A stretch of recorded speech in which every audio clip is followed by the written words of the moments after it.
Ramaya Ramabhadraya Ramachandraya Vedasi Raghunathaya Nathaya Sitaya Pataye Namaha. Yuddha chapter number 29. Ravana dispatches spies. The recitation begins now. Ravana was a little taken aback by what Shuka and Sarana pointed out. The redoubtable monkey heroes, Vibhishana his brother, Lakshmana the right arm of Rama and a hero of heroes, and Sugriva the ruler of the monkey world, endowed with terrible strength and valor, these stood around their lord and master Sri Rama.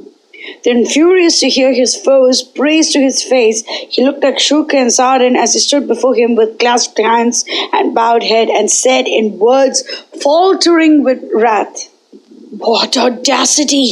Here I am, your lord and master, able to make and to mar.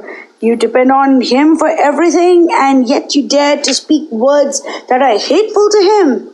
What is the rule of polity you follow, I wonder? Our foes have resolved to destroy us and are here already to give us battle, and you praise them to the sky without any reason? I ask you again, what is the rule of polity you follow? Would it not damp the spirits of our troops to hear praises of the foe on the very eve of battle?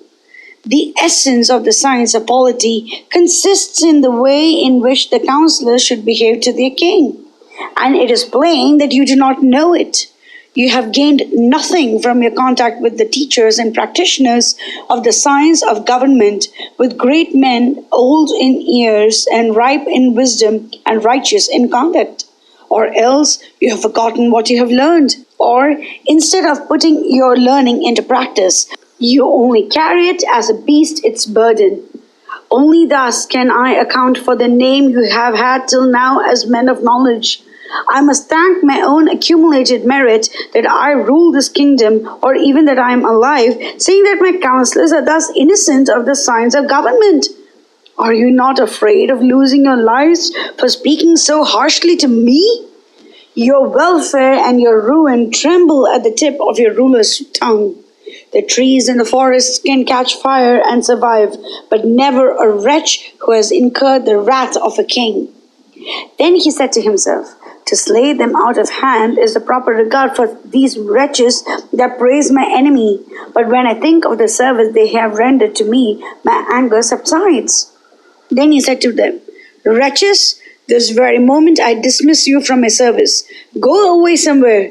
Let me not set eyes on you again. I have not forgotten the services you have rendered to me so far. Hence I refrain from slaying you. Your own ingratitude and the loss of my friendship will be for you a punishment crueler than death." Hanging down their heads in shame and giving the royal salute, "Victory, victory to thee!" So they departed. Then Ravana turned to Mahodar, who stood by, and said, "Send here at once some experts in the art of espionage and the science of polity." They came to him accordingly, bowed low, saluted him with "Victory, victory to thee!" and stood with folded palms, awaiting his orders. Knowing them to be faithful, valiant, and devoted to him, and at the same time entirely unafraid of any foe, he said to them, "Go and find entry into the enemy's camp. Bring me news of Rama's plans. If there is any defect in them, let us conquer him by threats. Who are his confidential ministers? Who are his friends?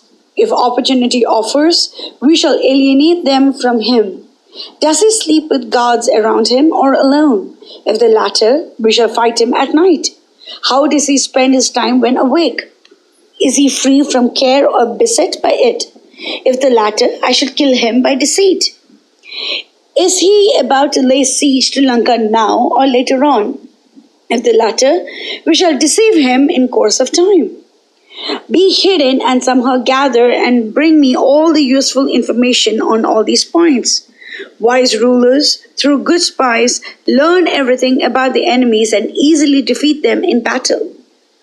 The spies, under the lead of Shardula, circumambulated the ruler of Lanka, bowed low at his feet, and took leave of him. They proceeded joyfully to where Rama and Lakshmana were.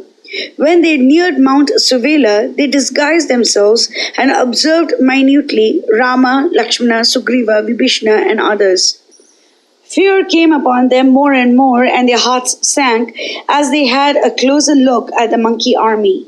Meanwhile, Vibhishana, the soul of Dharma, found them out, took them to Rama, and said, Lord, this is Shardula, the head of the spies sent by Ravana. The monkeys cried, This wicked wretch shall not be allowed to go alive.